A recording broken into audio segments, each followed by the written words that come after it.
Hello viewers, সবাইকে আমার চ্যানেলে স্বাগত। তো 14 নভেম্বরের জন্য নিফটি অ্যান্ড ব্যাংক নিফটির চার্ট অ্যানালিসিস করা যাক। আজকে কি হলো সেটাই দেখার বিষয়।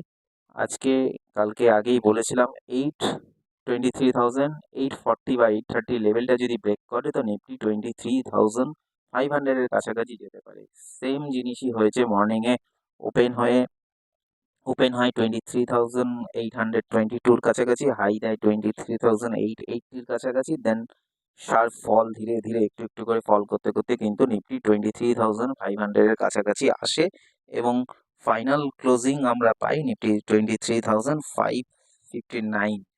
তো এখন দেখার বিষয়টা হলো, যদি কোনোভাবে 23,500-এর লেভেলটা ব্রেক করে দেন আমরা কিন্তু নিফটিকে দেখতে পারি 23,350-র কাছাকাছি, যা স্ট্রং সাপোর্টের কাজ করবে, যা ভোটের রেজাল্টের পর যে ব্রেকআউটটা হয়েছিল সেখান থেকে যে নিফটি হাইটা দিয়েছিল সেই লেভেলটা কিন্তু টাচ করার চেষ্টা করতে পারে একবার।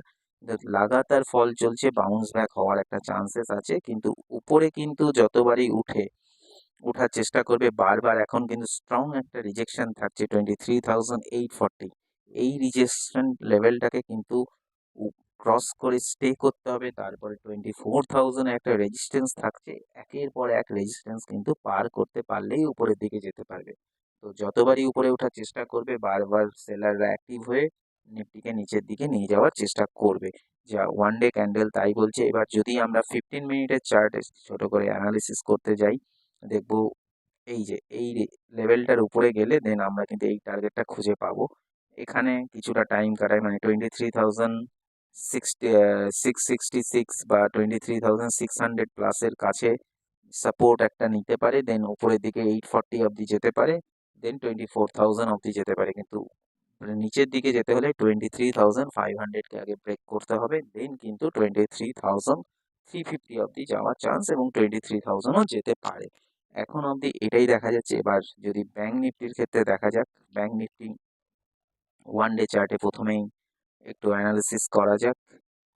ব্যাংক নিফটিও সেম 51,000-এর লেভেল যখনই ব্রেক করেছে, দেন 50,500 বলেছিলাম এবং 50,500 ব্রেক করলে বলেছিলাম 50,000-এর কাছাকাছি যেতে পারে। তো 49,911 অবধি ক্লোজিং দেয়। আজকে ব্যাংক নিফটির এক্সপায়ারি ছিল, দারুণ মোমেন্টাম, একটা শার্প ফল হয়েছে। ব্যাংক নিফটি 1000 পয়েন্টের কাছাকাছি ফল করেছে এবং ব্যাংক নিফটির এখন কিন্তু সাপোর্ট গিয়ে দাঁড়াচ্ছে 49,666।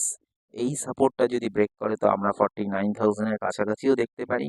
উপরের দিকে ব্যাংক নিফটি উঠার চান্সেস কখন থাকবে, যখন এই যে এই রেঞ্জ যখনই আসবে সেলাররা কিন্তু আবার অ্যাক্টিভ হবে। 50,600-এর কাছাকাছি যদি আসে, মর্নিংয়ে যদি ওপেন হয়, দেন কিন্তু সেলাররা একটা প্রাইস অ্যাকশন বানায়, তারপরে যেদিকে ব্রেকআউট নেবে সেই দিকেই যাওয়াটা বেটার হবে। যদি উপরের দিকে যায় তাহলে 51,000 রিজেকশন হবে, 51,000 ক্রস করলে 51,350 রিজেকশন আসবে এবং যদি নিচের দিকে নামে আবার কিন্তু আমরা আজকের লোয়ের কাছাকাছি আসার প্রবণতাটা থাকবে।